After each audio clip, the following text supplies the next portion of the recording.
हाय traders, स्वागत है आपका traders club of India channel में। होप आप सब लोग ठीक है। तो बैंक निफ्टी का मार्केट एनालिसिस करते हैं कल के लिए। कल है 10 दिसंबर। तो कल का हमारा मेन इंट्राडे सेटअप डिस्कस करते हैं, मार्केट एनालिसिस करते हैं और अगर किसी को प्राइस एक्शन बेस्ड ट्रेड करना है तो वो भी अपने लेवल मार्क कर सकते हैं। लेकिन उससे पहले आज बैंक निफ्टी ने 101 पॉइंट की नेगेटिव में गिरावट दिखाई है, ठीक है, जो कि कोई इतना खास नहीं है। हालांकि ये ओपन हुई और थोड़ा सा ऊपर गई, उसके बाद गिरते गए। जैसे मैंने बताया कि एफएमसीजी का इम्पैक्ट है और बैंकिंग भी थोड़े सा वीक चल रही है। हालांकि कोई डरने की बात नहीं है, अभी भी हम ऑल टाइम हाई के आसपास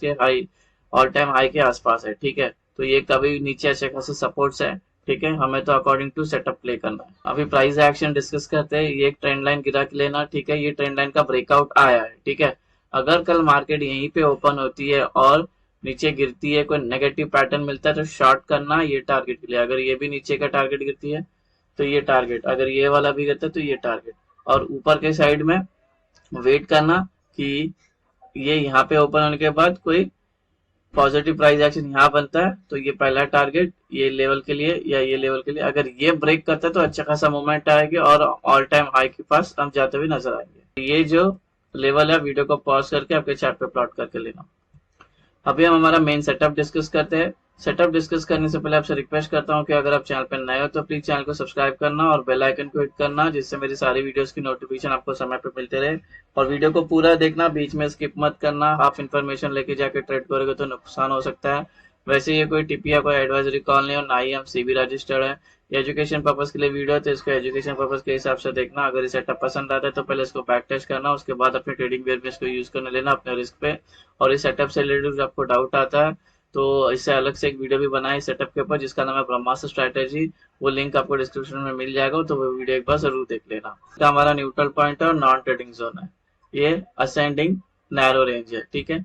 और ये पूरी रेंज की जो वैल्यू मैंने यहाँ पे मेंशन किया, वीडियो को पॉज करके आपके चार्ट पे प्लॉट करके लेना। अभी रेजिस्टेंस लेवल मार्क करते हैं। ये रेजिस्टेंस 1 नॉन ट्रेडिंग जोन, ये रेंज है। रेजिस्टेंस 1 के अंदर प्रीवियस डे इंक्लूड है। रेजिस्टेंस 2 नॉन ट्रेडिंग जोन, ये range. Resistance 3 non trading zone, ये range. Resistance 4 non trading zone और ये रेंज है। 5 non trading zone range, 6 non trading zone और ये उसकी रेंज। सपोर्ट लेवल डिस्कस करते हैं। सपोर्ट 1 नॉन ट्रेडिंग जोन, ये उसकी रेंज है। सपोर्ट 1 के अंदर प्रीवियस डे लो इंक्लूडेड है। सपोर्ट 2 नॉन ट्रेडिंग जोन, ये range. Support 3 non trading zone, ये range. Support 4 non trading zone, ये रेंज। 5 नॉन ट्रेडिंग जोन, ये रेंज। 6 नॉन ट्रेडिंग जोन और ये उसकी रेंज। कल की हमारी एंट्री और एग्जिट होगी। जब नॉन ट्रेडिंग जोन बन जाता है तो अपर साइड में ग्रीन एरोज मार्क करना, लोअर साइड में रेड एरोज मार्क करना, जिससे आपको एंट्री और एग्जिट आसानी से समझ में आए। ग्रीन का मतलब बेसिकली बाय करना है, लॉन्ग होना है। रेड का मतलब हमें सेल करना है, शॉर्ट करना है। अभी सेटअप के दो इंपॉर्टेंट रूल है, वो समझ कर लेते हैं। और ध्यान रखना निफ्टी में भी यही अप्लाई करना है, तो अच्छे से समझ कर लेना। जो रूल नंबर 1 क्या बोलते हैं हमें कि प्राइस को नॉन ट्रेडिंग जोन में होना चाहिए, ठीक है। तो ये जहाँ पे एनटीसी मतलब नॉन ट्रेडिंग जोन, सारी जगह पे आपको दिख जाएगा। तो प्राइस अगर इधर आ जाती है तो ये R1 हमारा मेट हो जाता है, rule number 1। Rule number 2, price को नॉन ट्रेडिंग जोन में एटलीस्ट 15 मिनट सस्टेन करनी चाहिए। तो अगर ये रूल नंबर 1 है, इधर आ गई प्राइस, इसके अंदर सस्टेन करती है 15 मिनट, 15 मिनट के बाद कितने घंटे भी, तो रूल नंबर मेट हो जाता है। फिर जिस साइड का ब्रेकआउट आएगी उस साइड का मार्केट बनेगा, ठीक है। और जब ये कोई भी साइड में ब्रेकआउट करेगा तो दो एंट्री है, एक सेफ एंट्री है और एक एग्रेसिव एंट्री है। इसके बारे में इसको कैसे यूज करते हैं आगे वीडियो में डिस्कस करते हैं। फिलहाल के लिए ये याद रखना कि ये इंपॉर्टेंट रूल है, इसके बिना हम ट्रेड में एंटर नहीं हो सकते। अभी फ्लैट ओपन का डिस्कस करते हैं। मार्केट यहाँ पे ओपन होती है तो ट्रेड नहीं करेंगे, पहले वेट करेंगे प्राइस को नॉन ट्रेडिंग जोन में आने का, और वेट करेंगे यहाँ पे हमारा रूल नंबर 1 और 2 मेट होने का। जैसे ये दोनों रूल मेट हो जाते हैं, फिर जिस साइड का ब्रेकआउट करेगी उस साइड का मार्केट बनता है। अभी गैप अप डिस्कस करते हैं। प्राइस यहाँ पर अगर कल गैप अप यहाँ पे ओपन है तो टेक्निकली नॉन ट्रेडिंग जोन में ओपन हो जाएगी, जो रूल नंबर 1 है इसी के अंदर सस्टेन करती है, और रूल नंबर 2 भी मेट हो जाती है। फिर जिस साइड का ब्रेकआउट करेगी उस साइड का ट्रेड बनता है। अगर ये गैप अप होती है और तुरंत गिरना स्टार्ट करती है या और ऊपर जाती है तो ऐसे में हम ट्रेड नहीं करेंगे जब तक प्राइस नॉन ट्रेडिंग जोन में आके ठहरती नहीं है। तो गैप अप होती है और सबको से गिरना स्टार्ट करती है, और इस नॉन ट्रेडिंग जोन में आके उसको एक सपोर्ट मिलता है और यहाँ पे टाइम स्पेंड करती है। रूल नंबर 1 और 2 मेट होता है, फिर जिस साइड का ब्रेकआउट करेगी उस साइड का ट्रेड बनता है।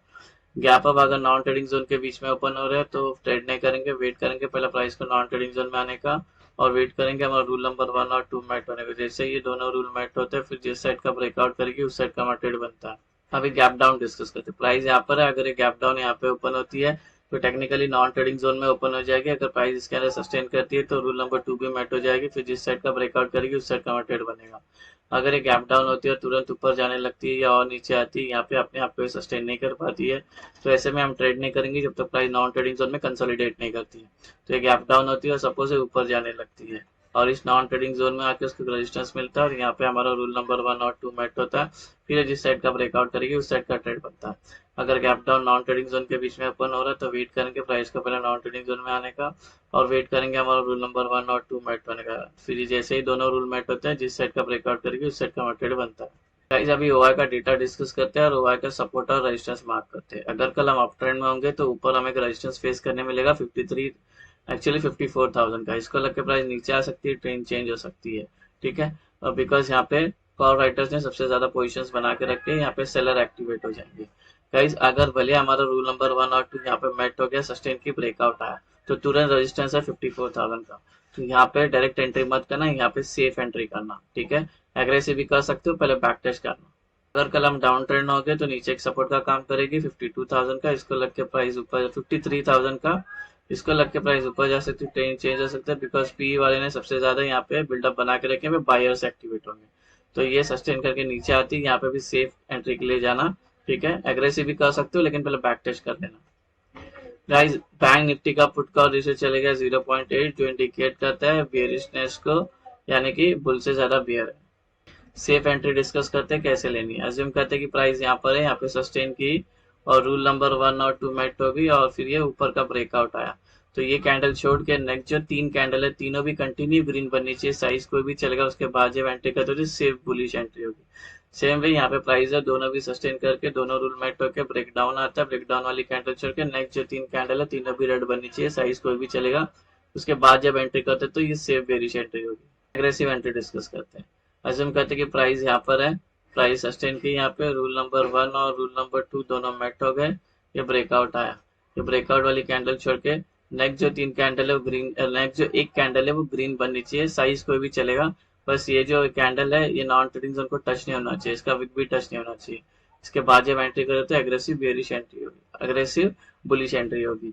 सेम वे यहाँ पे प्राइस सस्टेन की, दोनों रूल मेट हो गया, ब्रेक डाउन आया, तो ब्रेकडाउन वाली कैंडल जो नेक्स्ट जो कैंडल है वो रेड बननी चाहिए, साइज कोई भी चलेगा, नॉन ट्रेडिंग को टच नहीं होना चाहिए, ये विक भी टच नहीं होना चाहिए। उसके बाद जब एंटर करते हैं तो एग्रेसिव बेरिश एंट्री होगी। सो गाइस बैंक निफ्टी का ये हमारा इंट्राडे सेटअप बन गया कल का। होप आपको सेटअप पसंद आया तो वीडियो को लाइक शेयर सब्सक्राइब